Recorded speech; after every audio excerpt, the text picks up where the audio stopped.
Tired of rebuilding the same Notion setups over and over again? In this 90-second tutorial, I'll show you how to create reusable Notion templates that will save you time and boost your productivity. First, build the Notion page or database you want to turn into a template. This could be anything, like a project tracker, a meeting notes system, or even a simple to-do list. Make sure it includes all the essential elements and properties we'll need. Once you're happy with your setup, navigate to the three dots menu in the upper right-hand corner of your page. This is where the magic happens.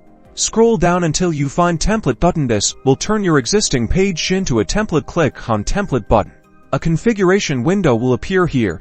You can give your template button a name, such as New Project Setup or Meeting Notes. This is the label users will see on the button. You can also customize the icon for your button to make it more visually appealing and easier to find. Choose an icon that represents the purpose of your template. Now, click Edit inside the template button. This will allow you to modify the template content, add placeholders, instructions, or example data to help users understand how to use the template. This is a great way to guide new users and ensure consistency. And that's it. Now, whenever you or someone else needs to use your setup, just click the template button, and a brand new copy of your page or database will be created instantly. Now go create some templates and share them with the world. Don't forget to like and subscribe for more Notion tips and tricks.